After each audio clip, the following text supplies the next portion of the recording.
नमस्कार, मी अनुश्री करंदीकर. श्रीमंतीची गुरुकिल्ली या विशेष कार्यक्रमात तुमचं सगळ्यांचं अगदी मनापासून स्वागत. या कार्यक्रमामध्ये आपण शेअर ट्रेडिंग, म्युच्युअल फंड्स, गुंतवणुका या विविध विषयांवरती मार्गदर्शन करून घेत असतो आणि जाणून घेत असतो श्रीमंतीची गुरुकिल्ली. श्रीमंतीची गुरुकिल्ली या विशेष कार्यक्रमामध्ये आजचा जो आपला विषय आहे तो म्हणजे सणांमधील आर्थिक नियोजन.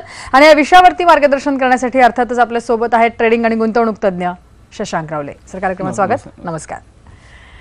शशांक रावले हे सर कन्सल्टन्सीचे मॅनेजिंग डायरेक्टर आहेत. शेअर ट्रेडिंग, म्युच्युअल फंड्स, गुंतवणुका या सगळ्या क्षेत्रांमध्ये सरांचा अनेक वर्षांचा अनुभव आहे. त्याचबरोबर या सगळ्या क्षेत्रांशी निगडित आणि त्यावर आधारभूत अशा मोफत कार्यशाळा शशांक रावले सर स्वतः संपूर्ण महाराष्ट्रामध्ये घेत असतात. त्या संदर्भातले नंबर्स आम्ही आमच्या स्क्रीनवरती देतो. त्याच्यावर तुम्हाला फक्त एक मिस कॉल द्यायचा आहे आणि त्यानंतर तुम्हाला रावले या नावाने SMS येतो. त्यानंतर तुम्ही या कुठल्याही कार्यशाळा अटेंड करू शकता. या कार्यशाळा पूर्णपणे मोफत असतात. याकरता रजिस्ट्रेशनची गरज नसते. तर प्रेक्षको, आजचा विषय पुन्हा एकदा लक्षात घ्या. आजचा विषय आहे सणांमधलं आर्थिक नियोजन. ते नेमकं कसं करायचं आहे या अनुषंगाने आजचा संपूर्ण विषय असणार आहे. आपण थेट सरांकडे जाऊया आणि आजच्या विषयाला सुरुवात करूया. सर, अत्यंत महत्त्वाचा विषय मला वाटतं आपण घेतलेला आहे, कारण सणांमधलं आर्थिक नियोजन करणं खूप गरजेचं आहे. परंतु त्याआधी जर का बघितलं तर आता गणपती आलेले आहेत. आता त्यानंतर गणपती संपल्या नवरात्र, दसरा, मग दिवाळी. मला वाटतं एकदा श्रावण महिना सुरू झाला की आपल्याकडे सगळे सण सुरू होतात आणि मग तो एक उत्साह असतो कुठेतरी. आणि त्या उत्साहाच्या भरामध्ये लोकांची नवीन खरेदी असेल किंवा गणपती असेल, गौरी असतील, या सगळ्यासाठी एक वेगळी खरेदी असेल, हे सगळे खर्च मला वाटतं लागून असतात आणि त्या उत्साहात लोक करतात सुद्धा. तर त्या दृष्टिकोनातून आर्थिक नियोजन कुठेतरी त्यांनी ते केलं पाहिजे, तेही महत्त्वाचं आहे. हे एकीकडे आहेच, परंतु दुसरीकडे परिस्थिती फार काही सध्या बरी नाही असं म्हणायला हरकत नाही. कारण काय, कुठेतरी मंदीचं सावट आहे. त्याचबरोबर आपण जर का बघतोय बऱ्याचशा इंडस्ट्रियल इस्टेटमध्ये पार्ले सारखी मोठी कंपनी कुठेतरी आज बंद पडताना दिसते. लाखो लोकांवरती त्याच्यामुळे संकट येऊ घातलेलं आहे आणि या सगळ्या परिस्थितीमध्ये शेअर मार्केटही कुठेतरी डाऊन होतोय. त्याच्यामुळे तिथेही लोक थोडीशी स्थिरावत नाहीयेत. तर एकूणच अशी परिस्थिती आहे जी दोन्हीकडे, इकडे खर्च तर वाढणार आहेत आणि दुसरीकडे खर्च, ते वाढलेले खर्च भागवण्याकरता जे येणारे इन्कम आहे ते पुरे पडेल की नाही या अनुषंगाने लोकांच्या मनामध्ये कुठेतरी साशंकता आहे. तर ते आपल्याला आज त्यांना थोडेसे मार्गदर्शन करायचं आहे, त्यांना टिप्स द्यायच्या. तर त्या अनुषंगाने मला तुम्हाला विचारायचं आहे, त्यावरती आपण जाऊच या. परंतु आता हे नेमकी जी आर्थिक संकट आलेली आहेत, काय सांगाल नेमकी ही आर्थिक संकट काय आहेत, कोणती आहेत, त्याच्याची कारणं काय आहेत, काय सांगाल? पहिलं म्हणजे कोणती आपण संकट आहे ते आपण थोडक्यात समजू. पहिलं म्हणजे जसं आपण बघतोय अनेक सेक्टर्स डाऊन आहे, जसं की automobile sector, aviation sector, hotel industry down आहे, टेलिकॉम, बँकिंग पासून इव्हन इन्फ्रास्ट्रक्चर सेक्टर देखील आज डाऊन आहे, ज्याच्यामध्ये भरपूर काही प्रॉब्लेम्स हे येत आहेत. आणि त्याच्यामुळे त्याच्याबद्दल आपण बोलणार आहोत. पण त्याच्यामध्ये जे नोकरी करणारे लोक आहेत किंवा त्या सेक्टर्समध्ये व्यवसाय करणारे लोक आहेत किंवा त्या सेक्टरवरती ज्यांचा व्यवसाय डिपेंडेंट पण आहे किंवा इव्हन त्याच्यात गुंतवणूकदार देखील आहेत, ह्यांना काय प्रॉब्लेम आला, त्यातनं मग सोल्युशन काय नेमकं याबद्दल आज आपण बोलणार आहोत. तसंच आता मॅडम बोलल्या की शेअर बाजार देखील मध्यंतरी डाऊन गेलं, मग त्याच्यामध्ये आपण ट्रेडिंग आणि गुंतवणूक करून कसे पैसे कमवले पाहिजे त्याबद्दल पण आपण बोलणार आहोत. आणि त्याचबरोबर शेवटी इव्हन आता महापूर आला, आपण महाराष्ट्रभर पाहिलं असेल. ते झाल्यानंतर आता लगेच वेगळे आता सण आले, श्रावण महिन्याचं मॅडम बोलल्या वेगळे सण आले. मग ह्या सगळ्या आर्थिक प्रॉब्लेम्स मधनं आपले खर्च कसे मॅनेज करायचे आणि नंतर आर्थिकदृष्ट्या कसं सांभाळायचं आणि पुढे कसं व्हायचं आणि त्यातनं आर्थिक यश कसं मिळवायचं याबद्दल आपण थोडक्यात आज सगळं बोलणार आहोत. नक्की. आणि जसं तुम्ही आता उल्लेख केलात, काही सेक्टर्स, ऑटोमोबाईल असेल, इन्फ्रास्ट्रक्चर असेल, एकूणच जर का बघितली तर सगळी क्षेत्र जी आहेत ती सगळी सेक्टर्स आहेत कुठेतरी डाऊनफॉलला आहेत. तर त्या दृष्टिकोनातून मला तुम्हाला विचारायचं आहे, मग काय म्हणजे नेमकी कारणं काय आहेत, नेमकी ही सेक्टर्स एवढी डाऊनफॉल काय आहे त्यांचा, आणि मग त्याच्यावरती सोल्युशन नेमकं आपण काय देऊ शकतो? येस, थोडक्यात पटापट समजून घ्या. पहिलं म्हणजे ऑटोमोबाईल सेक्टर डाऊन काय आहे. मी लक्षात मॅडम जे पण मी सेक्टरची नावं घेतली, automobile, aviation, hotel, telecom, banking, infra, ह्या मी पहिल्यापासून माझ्या लोकांना बोलत आलो की ह्या सेक्टर्समध्ये एका सामान्य माणसाने गुंतवणूक करू नये. मी पहिल्यापासून आपण मी माझ्या लोकांना पण किती लोकांना मी सांगितलंय. आणि त्यामुळे माझ्याकडे जी लोक पण आलेली आहेत ट्रेडिंग किंवा गुंतवणूक करायला, त्यांना कोणताही कसलाही प्रॉब्लेम आला नाही. पण ज्या लोकांनी आज जे आपल्या कार्यक्रम बघत असेल प्रेक्षक, सो त्यांना मला सांगायला की बाबा ह्या सेक्टर्समध्ये सामान्य माणसांनी का गुंतवणूक करणे, प्रॉब्लेम काय असतो लक्षात घ्या. ज्यावेळी अर्थव्यवस्था स्ट्रॉंग असते, चांगलं झालंय, मान्य हे तुम्हाला जे सेक्टर्स आहेत ते चांगले परफॉर्म करताना दिसतील, कदाचित तुम्हाला अपेक्षेपेक्षाही चांगले परफॉर्म तुम्हाला करताना दिसतील. पण लक्षात घ्या होतं असं की जेव्हा इकॉनॉमी डाऊन होते, हे सगळे सेक्टर्स हे इकॉनॉमीवरती डिपेंडेंट आहेत. ओके, इकॉनॉमी डाऊन तर हे सेक्टर्स देखील डाऊन होतात का. पहिला आपण ऑटोमोबाईलवरती भरपूर जास्त प्रमाणात इम्पॅक्ट पडलेला आहे. ऑटोमोबाईल सेक्टर हा भरपूर डाऊन आहे का. पहिलं म्हणजे ती एक बेसिक गरज नाहीये. लक्षात घ्या, मार्केट डाऊन झालं तर लोकांची नोकऱ्या जातात, अर्थव्यवस्थेत पैसा जातो, बिझनेस डाऊन होता, पैसा नसतो लोकांच्या हातात. अशा वेळी आपण गाड्या घ्यायला जाऊ का, आपण गाड्या इझिली टाळू शकतो किंवा आपण ती गोष्ट पोस्टपोन करू शकतो, राईट. सो त्यामुळे या सेक्टरवरती इम्पॅक्ट आलेला आहे आणि हे कारण ही बेसिक गरज नसल्यामुळे. त्याचबरोबर लक्षात घ्या, ज्यावेळी शेअर बाजार डाऊन होतं, इकॉनॉमी डाऊन होते, त्यावेळी डॉलरचा भाव देखील वाढतो. आता तो का वाढतो ते आम्ही आमच्या मोफत कार्यशाळेत सगळ्या गोष्टी प्रॉपरली शिकवतो. पण डॉलरचा भाव वाढला तर आपला देश जो आहे 80%, जर एक प्रॉपर फिगर सांगायची म्हटलं तर 83% क्रूड ऑइल आपण बाहेरच्या देशातनं इम्पोर्ट करतो, ज्याची पेमेंट्स आपल्याला डॉलर्समध्ये करावं लागतात. जर मार्केट डाऊन असल्यामुळे किंवा अर्थव्यवस्था डाऊन असल्यामुळे जर डॉलरचा भाव वाढला तर इम्पोर्ट्स महाग होतात, इम्पोर्ट्स महाग तर क्रूड ऑइल महाग तर इव्हन डिझेल पेट्रोल देखील महाग. डिझेल पेट्रोल महाग झाल्यामुळे लोक गाड्या घ्यायला जात नाही, त्यामुळे ऑटोमोबाईल सेक्टर डाऊन आहे. आणि आणखीन बोलायचं म्हटलं तर आता लोकांना अपेक्षा आहे की इलेक्ट्रिक कार्स येणार आहेत मार्केटमध्ये आणि सरकारने पण त्याच्यामध्ये टॅक्सेसमध्ये वगैरे पण भरपूर बेनिफिट दिलाय. तर त्यामुळे लोक त्याच्यामध्ये साठी पण थांबून आहेत, कारण गाडी ही एक म्हणा ना एक भरपूर वर्षाची आपली इन्व्हेस्टमेंट असते, 4-5-6 वर्ष आपण एक गाडी वापरतो. तो त्यामुळे थोड्या महिने किंवा वर्ष त्यांना थांबावं लागलं एक नवीन गाडीसाठी, तर लोक ते मॅनेज करायला रेडी आहेत. तो त्यामुळे ऑटोमोबाईल सेक्टरवरती भरपूर जास्त इम्पॅक्ट हा पडलेला आहे. त्याचबरोबर एव्हिएशन सेक्टर मी पहिल्यापासून बोलत आहे, आता अनेक कंपन्या या आता सध्या जेट एअरवेजचे अनेक एम्प्लॉईज आज त्यांना जॉब मिळत नाहीये, राईट. सो एव्हिएशन सेक्टर देखील भरपूर डाऊन झालेला आहे. ओके. आणि त्याच्याच बरोबर इव्हन हॉटेल इंडस्ट्रीत आता एव्हिएशनशी कनेक्टेड, आता पहिलं म्हणजे एव्हिएशन का डाऊन आहे. एक जमाना होता ज्यावेळी, आज एव्हिएशन डिपेंडेंट आहे, बिझनेसमॅन्स होती जास्त डिपेंडेंट एव्हिएशन. कारण एक व्यावसायिक समजा महाराष्ट्रामध्ये आहे, त्याला समजा एक दिल्लीतनं एक मोठी ऑर्डर मिळणार असेल तर तो फ्लाईटनी पूर्वी जायचा आणि तिकडे तो आपल्या ऑर्डर कन्फर्म करून यायचा. जर त्याला काही लाखांची ऑर्डर मिळणार असेल तो काही हजारांची तिकीट काढून जायचा. पण तेच काम आता तो video conference through may be Facebook calling किंवा तुमचं स्काईप कॉलिंग किंवा व्हॉट्सअप कॉलिंग सगळं तुम्हाला व्हिडिओ कॉन्फरन्स करून तो त्यांच्यावरती डील कन्फर्म करतो. त्याला तिकडे जायची गरज लागत नाही, त्यामुळे त्याचा वेळ, पैसा, एफर्ट सगळं वाचतं आणि काम पण इझिली होऊन जातं. आणि तशाच प्रकारे इव्हन आता एव्हिएशन गेलं तर त्याच्याशी कनेक्टेड इव्हन हॉटेल सेक्टर आहे. कारण जर एखादा व्यक्ती दिल्लीला गेला तर त्याचं मे बी तिकडे घर नसेल, तो पहिलं हॉटेलमध्ये स्टे करणार जे जवळपास हॉटेल असेल. पण आता ते येणारे फ्लाईट्स कमी झाले तर हॉटेल चालणार कसे, राईट. सो ते हॉटेल पण डाऊन झाले. त्याचबरोबर टेलिकॉम सेक्टरमध्ये पण आज बघाल भरपूर टेलिकॉम सेक्टर डाऊन झालेलं आहे. आणि मला एक्सपेक्टेड आहे की पुढे जाऊन इव्हन जिओ सोडून बाकी सगळ्या कंपन्या हा माझ्या हिशोबाने त्यांचा बिझनेस डाऊन होईल. बिकॉज जिओ हे भरपूर मोठे प्लॅन्स आणते, चांगले आणते, की त्यासमोर बाकी कंपन्या टिकू शकत नाहीये, त्यांचे जे मर्जर होत आहेत वगैरे. सो त्यामुळे तुम्ही जर त्या सेक्टर्समध्ये पण नोकरी करत असाल तर त्याच्यामुळे पण तुम्हाला सांभाळून पुढचा विचार करावा लागेल असं मला वाटतं. त्याचबरोबर इव्हन बँकिंग क्षेत्र, त्याबद्दल मी पहिल्यापासून बोलत आलेलो आहे. बँकिंग क्षेत्र देखील आज अनेक, आत्ताच परवाची गोष्ट आहे, गव्हर्नमेंट डिक्लेअर केलं की ते जवळपास 10 गव्हर्नमेंट नॅशनलाइज बँका त्या मर्ज करणार आहेत, त्याचं विलिनीकरण करणार आहेत ती लोक. सो त्यामुळे बँकिंग सेक्टर पण मर्ज होत चाललेलं आहे. आता हे जे लक्षात घ्या, अर्थव्यवस्था आपण डाऊन बोलतोय, पण माझ्या हिशोबाने पेक्षा हे काही सेक्टर सोडले जे डाऊन आहेत तर बाकी सेक्टर तेवढा इम्पॅक्ट झाला नाही. आणि तेच कारण लक्षात घ्या, जेव्हा अर्थव्यवस्था डाऊन होते त्यावेळी बँकांचे व्याजदर वाढत जातात, पण बँकांचे व्याजदर थोडे अजून वाढलेले नाहीये. ह्याचा अर्थ अर्थव्यवस्था स्ट्रॉंग आहे, फक्त हे काही सेक्टर सोडले तर. आणि आता हा शॉर्ट टर्म इम्पॅक्ट आहे मॅडम. हे इकॉनॉमीमध्ये मध्ये होत असं कुठलंही इकॉनॉमी नाहीये की जी स्मूथली वर्षानुवर्ष स्मूथली चालू. हे इकॉनॉमीचं रूपच आहे जे आपल्याला मॅनेज करावं लागतं. पण over the period of time पाहिलं, पुढची 5-10-15 वर्ष आपण पाहिलं तर माझ्या हिशोबाने ही इकॉनॉमी भरपूर चांगली परफॉर्म करणार आहे. तेवढं भारतामध्ये पोटेन्शियल आहे. आणि हेच कारण आहे की फॉरेन गुंतवणूकदार, बाहेरचे भरपूर जास्ती प्रमाणात गुंतवणूक आपल्या भारतामध्ये गुंतवणूक करतात. आज बोलायला गेलं तर 70%हून जास्ती फॉरेन इन्व्हेस्टर आपल्या भारतामध्ये आहेत, कारण त्यांना माहिती आहे भारताचं पोटेन्शियल काय ते. आज लक्षात घ्या, त्यांच्याकडे अनेक देशांचे ऑप्शन्स आहेत, पण त्यांनी भारतामध्ये एवढे का गुंतवणूक करावी, कारण तेवढं आपल्या देशामध्ये पोटेन्शियल आहे. सो म्हणून तुम्ही बघाल over the period of time तुम्हाला बँकांचे व्याजदर कमी कमी होतानाच दिसतील. आणि त्यामुळे बँकिंग सेक्टर, आता बँकांचे व्याजदर कमी झाले तर लोक बँकेत पैसे ठेवतील का, ठेवीकर असतील पण ते फार कमी असतील. सो त्यामुळे बँकिंग सेक्टर हे कमी कमी होत चाललेलं आहे. सो तुम्ही जर त्यामध्ये गुंतवणूक करत असाल किंवा नोकरी करणारे असाल तर त्यामध्ये पण तुम्हाला सांभाळून विचार करावा लागेल. आणि त्याचबरोबर फायनली म्हणजे इन्फ्रास्ट्रक्चर सेक्टर हे देखील डाऊन होते. आज मान्य आहे की इन्फ्रा म्हणजे निवारा ही आपली बेसिक गरज आहे, पण जर इकॉनॉमी डाऊन आहे, लोकांच्या हातात पैसे नाही तर लोक घर घ्यायला जाणार नाहीत. ओके. तेच नाही तर इव्हन लक्षात घ्या, ज्यावेळी इकॉनॉमी डाऊन असते, शेअर बाजार डाऊन असतं, त्यावेळी बँकांचे व्याजदर देखील वाढतात. ओके. म्हणजे जे आपण तुम्ही जे लोन घेतात ते लोन ते पण महाग मिळतात हळू. सो त्यामुळे देखील लोक थोडे त्या गोष्टीमध्ये मागे राहतात. त्यामुळे इन्फ्रा सेक्टर देखील डाऊन हे जातं जेव्हा इकॉनॉमी डाऊन होते. मग ह्याच्यामध्ये असं तर मॅडम बोलायचं की हे सेक्टर सगळे डाऊन आहेत. मग ह्याच्यामध्ये जी मे बी नोकरी करणारे लोक असतील, ओके, किंवा बिझनेसमॅन असतील किंवा त्याच्यावरती डिपेंडंट लोक असतील किंवा गुंतवणूकदार असतील, ह्यांनी नेमकं यातनं कसं सावरलं पाहिजे पण मला तुम्हाला थोडक्यात नक्कीच मला सांगायला प्रश्न.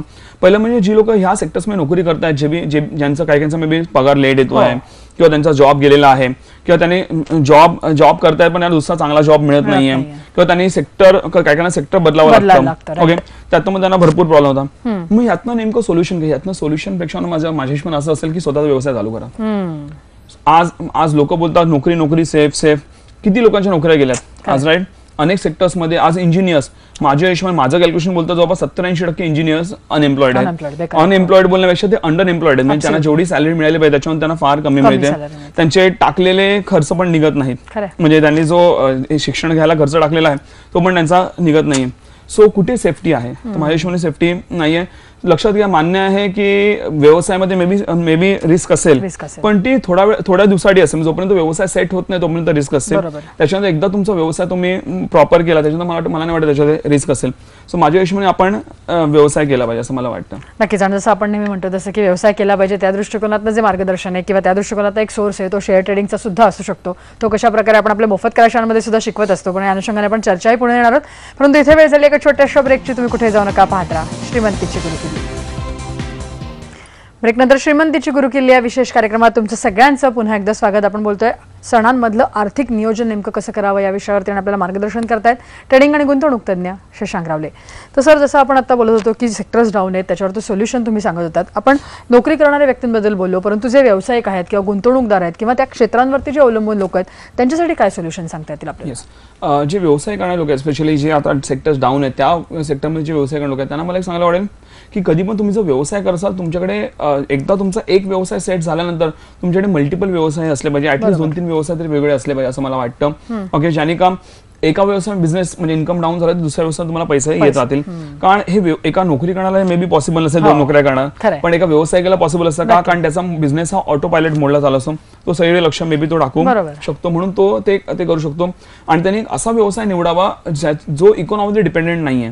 उदाहरण घ्यायचं असं म्हणजे फार्मा इंडस्ट्री आहे, ते इकॉनॉमी डिपेंडंट नाही. बाबा मार्केट किती डाऊन असो पण जर आपण आजारी पडलो तर आपल्याला औषधही खायची आहेच, राईट? किंवा FMCG इंडस्ट्री आहे, म्हणजे रोज लागणाऱ्या मॅन्युफॅक्चर करणाऱ्या गोष्टी लागणाऱ्या वस्तू मॅन्युफॅक्चर करणाऱ्या कंपन्या, म्हणजे साबण, शॅम्पू, हेअर ऑइल, टूथपेस्ट वगैरे सगळं करणारं. त्याच्यामध्ये आपण काही FMCG मध्ये काही आपण बिझनेस करू शकतो. असं काही ते आपण मे बी ते तुमच्यावर डिपेंड आहे. हे मी उदाहरणं दिली 2. तुम्ही असे कुठलेही सेक्टर निवडू शकता ज्याने का तुम्ही ते आपलं इन्कम बॅलन्स करू शकता.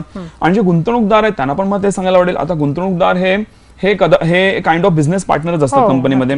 तुम्ही जेवढा त्या कंपनीचे शेअर्स घेतले तेवढे तुम्ही बिझनेस पार्टनर म्हणतात. म्हणून त्यांनी देखील एका पर्टिक्युलर कंपनीमध्ये आपले पैसे टाकून ठेवू नये किंवा एका पर्टिक्युलर सेक्टरमध्ये गुंतवणूक करून ठेवू नये. हे लोकांना सवय असते. तर वेगवेगळ्या क्षेत्रांमध्ये आपले पैसे गुंतवून ठेवले पाहिजे. ओके, ज्याने का एक सेक्टर जे डाऊन झाले दुसऱ्या सेक्टरमध्ये आपले पैसे कव्हर होतात. आता ज्यावेळी तुम्ही आमच्या मोफत कार्यशाळेत येतात त्यावेळी तुम्हाला ट्रेडिंग आणि गुंतवणूक नेमकं कुठल्या सेक्टरमध्ये कसं काय करायचं हे सगळं प्रॉपरली शिकवलं जातं की तुम्हाला हे सगळे प्रॉब्लेम्स तुमच्या आयुष्यात येणारच नाही. इकॉनॉमी कुठे जाऊ, मार्केट कुठे जाऊ, आपल्याला काही फरक पडणार नाही. आणि ओव्हरऑल मला सांगायचं म्हटलं तर जे कोणी व्यावसायिक असतील, नोकरी करणारे असतील, गुंतवणूकदार असतील त्यांना मला एक गोष्ट नक्की सांगायला आवडेल की आता मान्य आहे की अर्थव्यवस्था डाऊन आहे, पण जेव्हा आपलं सगळं नीट चांगलं चालू असतं, ओके, आपण फायनान्शियली स्ट्रॉंग असतो, तेव्हा उगीच आपले खर्च वाढवायचे नाही.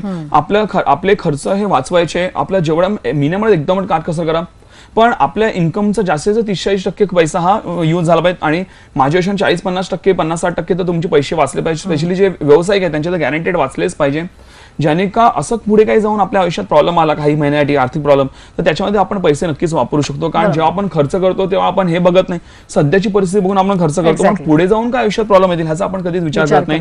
प्रॉब्लेम आल्यानंतर आपण डोक्याला हात लावतो. तर त्याचा आधीच आपण नियोजन केलं असेल तर हे प्रॉब्लेम्स आले तरी आपल्याला आयुष्यामध्ये कधी मला वाटतं प्रॉब्लेम्स असा आपल्याला तो प्रॉब्लेम सहन करावा लागणार असं मला वाटतं. नक्की. आणि जसं आपण आता म्हणतोय की आता शेअर मार्केटबद्दल, तर शेअर मार्केट मी म्हटलं मगाशी तसं सुरुवातीलाच आपण म्हटलं की शेअर मार्केट सुद्धा डाऊन आहे, गेले अनेक दिवस डाऊन होतं आणि आता सणांचे दिवस आहेत. तर मग त्या दृष्टिकोनातनं आता ज्यांनी शेअर मार्केटमध्ये इन्व्हेस्ट केलेले आहे किंवा शेअर मार्केटमध्ये जे हे करतात त्यांच्या दृष्टिकोनातनं मार्केट पडलेलं असताना सुद्धा पैसे जर का कमवायचे असतील तर ते कसे करू शकतात? अशा प्रश्न आता मे बी जी लोक या पर्टिक्युलर सेक्टर्समध्ये नोकरी करणारे लोक आहेत किंवा जे बिझनेसमॅन आहेत त्यांना कदाचित भरपूर प्रॉब्लेम झाला असेल, पण मला वाटतं जे योग्य गुंतवणूकदार आहेत त्यांना एवढा प्रॉब्लेम झाला नाही. का? त्याचं कारण सांगतो. पहिलं म्हणजे ट्रेडिंग बद्दल आपण बोलूया, शेअर मार्केट ट्रेडिंग बद्दल, आणि मग गुंतवणूक. ह्या 2 प्रकार आहेत शेअर मार्केटमध्ये. जेव्हा तुम्ही शेअर मार्केटमध्ये ट्रेडिंग करताना आपल्याला तसा पण प्रॉब्लेम येत नाही, कारण मार्केट वर जाताना किंवा मार्केट खाली पडताना दोन्ही दिशेने आपण पैसे चांगले कमवू शकतो. उलट मार्केट खाली पडताना जास्ती पैसे कमवले जातात, म्हणून ट्रेडिंगला काहीच इश्यू येत नाही आणि भरपूर पैसा बनवतो. तेच इव्हन तुम्ही जर गुंतवणुका करत असाल, मॅडम अनेक लोकांना सवय असतं की जेव्हा शेअर बाजार चांगलं वरती गेलेला आहे तेव्हा लोक गुंतवणुका करून बसतात, ओके, आणि मार्केट डाऊन यायला लागलं ते आपल्या गुंतवणूक करतात. पण लक्षात घ्या आपण उलटं केलं पाहिजे. जेव्हा मार्केट वरती गेलं तेव्हा आपल्याला प्रॉफिट मध्ये शेअर्स काढले पाहिजे, आणि जेव्हा मार्केट डाऊन असतं तेव्हा आपण आपली गुंतवणूक केल्या पाहिजे. मान्य आहे ज्यावेळी तुम्ही समजा तुम्ही मार्केट वरचा पैसे गुंतवले, तुम्ही चांगले पैसे कमवाल, पण पैसे कमवाल पण ऍक्च्युअल वेल्थ क्रिएशन हे मार्केट खाली पडल्यानंतर जेव्हा तुम्ही शेअर्स खरेदी करता तेव्हा तुमचं ऍक्च्युअल वेल्थ क्रिएशन हे होतं, तेव्हा तुम्ही एकदम भरभराटीने पैसे कमवता, कारण तुम्हाला चांगले चांगले शेअर्स तुम्हाला एकदम स्वस्त दरामध्ये मिळतात, त्यामुळे तुम्हाला आणखीन जास्त फायदा होतो. त्यामुळे जर तुम्हाला योग्य ज्ञान असेल, कुठे गुंतवणूक करावे, कधी पैसे काढावे, कधी घालावे, कुठली योग्य वेळ आहे, सगळ्याचं ज्ञान असेल तुम्हाला, तर अर्थव्यवस्था कुठेच आपल्याला काही फरक पडणार नाही, जे की आमचं काम आहे. आम्ही आमच्या मोफत कार्यशाळेत सगळ्यात प्रॉपरली आम्ही तुम्हाला शिकवतो. नक्की. आणि जसं आपण आता मगाचपासून म्हणतोय की सणाचा सीझन सुरू झालेला आहे आणि तो तर दिवाळीपर्यंत सर चालू राहणार आहे. आणि म्हटलं जसं आपण म्हणतो की दसरा आहे, दिवाळी आहे, तेव्हा लोक अनेक नवीन गोष्टींची खरेदी करतात. घरातल्या गोष्टी असतील किंवा मोठ्या, जसं मगाशी तुम्ही म्हणाला तसं की गाड्या घेणं किंवा घरं घेणं, एवढे मोठे मोठे खर्च असतात लोकांचे. तर मग या सगळ्यामध्ये सणांमध्ये खर्च तर लोक करतात आणि मग नंतर त्यांच्या लक्षात येतं की आता आपल्याकडे पैसे नाहीत. तर मग हे आर्थिक नियोजन आधीपासून नेमकं कसं केलं पाहिजे? आता हे जे दिवाळी, गणपती किंवा नवरात्र जे काय आपले सण आहेत, हे काही अचानक आले नाही. आपल्याला माहिती आहे की हे सण येणार, ह्याच्यावरती आपला खर्च असणार, कारण दरवर्षीच तो आपल्यावरती खर्च येतो. त्यासाठी लोक करतात, आधी जागे नसतात, आपल्या कामामध्ये एवढं व्यस्त असतात की त्यांना आपल्या खर्चाकडे बघायला किंवा आपण पैसे कसे मॅनेज करायचे, गुंतवायचे, त्याचा वेळच नसतो. लक्षात, तुमचा जेवढा नोकरी व्यवसाय इम्पॉर्टंट तेवढा किंवा त्याहूनही असते तुमच्या पैशाला मॅनेज करणं इम्पॉर्टंट आहे. कारण त्यासाठी तुम्ही ते काम करता राईट, पण तेच जर तुम्ही नियोजन केलं नाही तर आपण आर्थिकदृष्ट्या आपण कसं पुढे जाणार. म्हणून माझं म्हणणं असं आहे की तुमच्याकडे कमीत कमी 6 महिन्याचा हा कंटिन्जन्सी फंड, म्हणजे काय, तुमचं 6 महिन्याचा इन्कम जे आहे किंवा तुमचं इन्कम नाही मॅनेज, ऍटलीस्ट तुमचा जो खर्च आहे 6 महिने तुमच्याकडे तो बॅलन्स मध्ये असला पाहिजे, तुमच्या बँकेच्या अकाउंटला तो असलाच पाहिजे 6 महिने, ज्याने का तुम्हाला हे खर्च पण मॅनेज करता येईल. देऊ ना करू काय वर खाली झालं आपलं फायनान्शियली तरी पण आपण इझिली मॅनेज करू शकतो. आता 6 महिने तर एवढा मोठा कोणाचा प्रॉब्लेम येत नाही. आपला 2-3 महिन्यात 1-2 महिन्यात प्रॉब्लेम हा मोस्टली हा सॉल्व्ह होतो. पण 6 महिन्याचा असेल तुम्ही एकदम टेन्शन फ्री आहात तर आपल्याकडे 6 महिन्याचा कंटिन्जन्सी फंड हा बँकेत असला पाहिजे. लक्षात प्रश्न, बँकेपेक्षाही बेटर ऑप्शन आम्ही तुम्हाला आमच्या मोफत कार्यशाळा सांगतो, जेव्हा बँके म्हणजे तुम्हाला ते कंटिन्युअसी फंड विड्रॉ पण करता येतो, पण जर तुम्ही तो त्या ठिकाणी ठेवला असेल फंड तुम्हाला चांगले त्याच्यावर रिटर्न्स देखील मिळतात. हे आम्ही आमच्या मोफत कार्यशाळेमध्ये प्रॉपरली सगळं शिकवतो. पण 6 महिन्याचा फंड हा तुमच्याकडे मेंटेन असला म्हणजे तुम्ही यातनं तुम्ही इझिली सावरू शकता आणि आपले सण वगैरे चांगल्याने साजरे करू शकता. भले इकॉनॉमी कुठे जाऊ आणि भले आपल्याकडे तेवढा आर्थिकदृष्ट्या आपण तेवढे प्रबळ नसतो तरी पण आपण इझिली मॅनेज करू शकतो मला वाटतं. नक्कीच. आणि जसं तुम्ही आता उल्लेख केला तसं की आपल्या मोफत कार्यशाळांमध्ये ह्या सगळ्या गोष्टी आपण डिटेलमध्ये शिकवत असतो. मोफत कार्यशाळांविषयी आपण जाणून घेऊया आणि प्रेक्षकांनाही सांगूया. ही चर्चा अशीच पुढे येणार आहोत. इथे वेळ झाली एका छोट्याशा ब्रेकची. तुम्ही कुठे जाऊ नका, पाहत राहा श्रीमंतीची गुरुकिल्ली. ब्रेकनंतर श्रीमंतीची गुरुकिल्ली या विशेष कार्यक्रमात तुमचं सगळ्यांचं पुन्हा एकदा स्वागत. आपण बोलतोय सणांमधील आर्थिक नियोजन नेमकं कसं करावं या विषयावरती आपल्याला मार्गदर्शन करतायत ट्रेडिंग आणि गुंतवणूक तज्ञ शशांक रावले. तर सर, जसं आपण मगाशी म्हणालो की ट्रेडिंग आपण करतो किंवा इन्व्हेस्टमेंट करतो ज्या शेअर मार्केटमध्ये, शेअर मार्केट पडलेलं जरी असेल तरी आपण त्यातून चांगला नफा मिळू शकतो, चांगला आउटपुट काढू शकतो, एक चांगली इन्व्हेस्टमेंट सुद्धा तेव्हा करू शकतो. या सगळ्यावरती जे आपण मेनली जे डिटेल नॉलेज देतो सगळ्यांना ते आपण आपल्या मोफत कार्यशाळांमध्ये देतो. काय सांगाल, आपल्या मोफत कार्यशाळा ज्या आहेत त्या नेमक्या कशा प्रकारे चालतात, त्यात नेमकं काय शिकवलं जातं आणि सध्या महाराष्ट्रामध्ये तर तुम्ही कुठे घेताय? प्रश्न, आमच्या मोफत कार्यशाळेत ह्यामध्ये आम्ही तुम्हाला मेनली 2 गोष्टी शिकवतो. पहिलं म्हणजे आम्ही तुम्हाला शेअर मार्केट ट्रेडिंगचं ज्ञान देतो. शेअर मार्केट ट्रेडिंग म्हणजे काय? शेअर मार्केट ट्रेडिंग म्हणजे रोजची जी मुवमेंट होते त्या रोजच्या मुवमेंटमधून पैसे कमवणं, त्याला बोलला जातं शेअर मार्केट ट्रेडिंग, ज्यामध्ये शिक्षणाच्या वयाची वगैरे काही अट नाहीये. कोणी येऊन त्यामध्ये काम करू शकतो. एक व्यावसायिक असो, एक नोकरी व्यक्ती असो, एक गृहिणी असो किंवा कॉलेज स्टुडंट देखील असो, कोणी येऊन त्यामध्ये काम हे करू शकतं. तुम्ही समजा 1 लाखभर रुपये लावले, दिवसाला 3-4 रुपये किंवा तुम्ही 10-20 रुपये जे लावले ते दिवसाला 700-800 रुपये त्यात तुम्ही सहज हे कमवता. आणि तुम्हाला जेव्हा पण वेळ मिळेल, तुम्ही 8-10 मिनिटं जरी दिली तुम्ही शेअर्स निवडायला, तर तुम्ही दिवसभरामध्ये तुम्ही कधी बसून ट्रेडिंग करून पैसे कमवू शकता. मोबाईल, कम्प्युटर कुठेही बसून तुम्ही ट्रेडिंग करू शकता. आपला नोकरी व्यवसाय सांभाळून तुम्ही त्यातनं पैसे कमवू शकता. 8-10 मिनिटं तुम्हाला शेअर्स निवडून तुम्हाला चांगला पैसा त्यातनं बनतो. हे झालं शेअर मार्केट ट्रेडिंग बद्दल, ज्याबद्दल आम्ही तुम्हाला 0 पासून ज्ञान हे देतो आणि तुम्हाला पूर्ण त्या गोष्टी शिकवल्या जातात. त्याच प्रकारे इव्हन आम्ही तुम्हाला गुंतवणुकीचे ज्ञान देतो. नुसतं शेअर बाजार नाही तर बाकी इतर ठिकाणी तुम्ही कुठून कसे कसे पैसे वाढू शकता, नेमकं आपण कुठे चुका करतो आणि नेमकं आपण फायनान्शियल कशी केली पाहिजे याचं आम्ही तुम्हाला योग्य ज्ञान देतो. आज आपण आपला जो कार्यक्रम घेतला त्यामध्ये आज आपण सगळं समजून घेतलं, पण आपण थोडक्यात समजून घेतलं जसं प्रॉपर ज्ञान तुम्हाला आमच्या कार्यशाळेत मिळतं की ज्याने का अर्थव्यवस्था कुठे जाऊ, काही प्रॉब्लेम, तुमच्या गुंतवणूक काही प्रॉब्लेम होणार नाही. उलट तुम्हाला तुमच्या गुंतवणुका योग्यरित्या जातील आणि तुम्हाला आणखीन भरपूर जास्ती बाबा या पडत्या मार्केटमधून किंवा पडत्या अर्थव्यवस्थेमधून जास्तीत जास्त चांगला पैसा कसा कमवता येईल याचं आम्ही तुम्हाला योग्य ज्ञान हे देतो आणि तुम्ही त्याचा उलट याचा फायदा करून घेऊ शकता. लक्षात घ्या, जेवढा आपला नोकरी व्यवसाय इम्पॉर्टंट आहे तेवढा किंवा त्यामुळे जास्त आपल्या गुंतवणुका देखील इम्पॉर्टंट आहे. त्यामुळे आपल्याला ह्याच्यावरती लक्ष दिला पाहिजे. आणि ह्याच्या आमच्या मोफत कार्यशाळा देखील चालतात. सध्याच्या आमच्या मोफत कार्यशाळेत आम्ही मुंबईमध्ये दादर आणि इव्हन ठाण्यात देखील आम्ही मोफत कार्यशाळा घेतो आणि मुंबईच्या बाहेर पुणे, नाशिक आणि कोल्हापूर आम्ही या ठिकाणी मोफत कार्यशाळा घेतो. विषय प्रश्न, आम्ही या 5 ठिकाणी मोफत कार्यशाळा घेतो. दादर, ठाणे, पुणे, नाशिक आणि कोल्हापूर का? कारण त्या स्वतः मी येऊन या मोफत कार्यशाळा येतो. ओके, कारण मी एवढेच एरिया कव्हर करू शकतो. बाकी महाराष्ट्रीय लोकांना त्या ठिकाणी त्या कार्यशाळा अटेंड करावं लागतील. लक्षात घ्या, कार्यशाळा पूर्णतः मोफत आहे. तुम्हाला रेशो काही गरज नाहीये. तुम्ही डायरेक्टली येऊन कार्यशाळा अटेंड करू शकता. तुम्हाला भरपूर त्या कार्यशाळा आवडतील.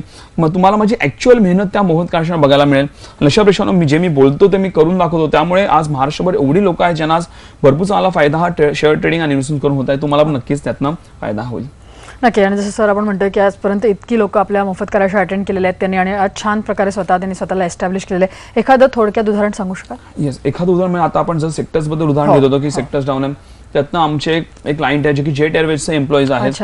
ओके, आणि आता तुम्ही पाहिलं असेल त्यांना बोललं जात आहे की तुम्हाला नोकरीवर घेऊ होईल पण अजून काय ठोस मिळालं नाही. त्यांना इव्हन गेले 5-6 महिन्यात त्यांना पगार देखील मिळाला नाही ते असे सांगते. आणि ते एक मोठ्या लेवलचे एम्प्लॉई आहेत. त्यांना मॅनेज करणं हे मुश्किल आहे. आमच्या जिकडे आमचं ऑफिस आहे तिकडे जवळच ते राहायला देखील आहेत. सो त्यांनी माझ्यावर शेअर ट्रेडिंग चालू केलं. जेव्हा त्यांना वाटलं की आपलं बाबा नोकरीचं खरं नाहीये तेव्हापासून त्यांनी हळूहळू ट्रेडिंग स्टार्ट केलेलं. आज ते बऱ्यापैकी चांगले ट्रेडर झालेले आहेत आणि आज ते शिकलेले होते. आता जेव्हा ते नोकरीवर होते तेव्हा ते पार्ट टाइम ट्रेडिंग करून चांगला पैसा कमवायचे, पण आज ते फुल टाइम ट्रेडर झालेले आहेत. त्यामुळे त्यांना काही फरक पडत नाही. आज कदाचित नोकरीपेक्षा भरपूर चांगले पैसे ते शेअर ट्रेडिंग करून कमवत आहेत. आणि त्यांना ते आज पण ते भले फुल टाइम ट्रेडर थोडा वेळच देतात आणि ते त्यातनं चांगला पैसा कमवतात. असे असंख्य एक्झाम ज्यांना चांगला फायदा होतोय. नक्की सर. आणि पुन्हा एकदा विषयाकडे येताना मला तुम्हाला म्हणायचं की आता सणांचा सीझन आहेच आहे, तर काय सांगाल म्हणजे या सणांमध्ये आर्थिक नियोजन करण्याच्या दृष्टीने लोकांनी काय नेमकी पावलं उचलली पाहिजे? थोडक्यात श्रीमंतीची गुरुकिल्ली काय? गुरुकिल्लीच असेल. मान्य आहे, तुम्ही सण एन्जॉय करा, सगळं करा, पण सण एन्जॉय करण्यासाठी आपल्याला काय गोष्टी लागतात, आर्थिक नियोजन कसं, त्याच्यावर पण प्रॉपर लक्ष द्या, ज्याने का आपण हे सण आणखीन जास्त चांगले एन्जॉय करू. आणि त्यासाठी नक्कीच आम्ही देखील तुम्हाला चांगल्या रीतीने मदत करू ज्यावेळी तुम्ही आमच्या मोफत कार्यशाळेत याल. नक्की सर. या अनुषंगाने इथे येऊन छान मार्गदर्शन तुम्ही आज केलं त्याबद्दल धन्यवाद. नमस्कार. या विषयासह श्रीमंतीची गुरुकिल्ली या विशेष कार्यक्रमात आता आम्ही इथेच थांबतोय. ताज्या घडामोडींसाठी तुम्ही पाहत राहा न्यूज 18 लोकमत.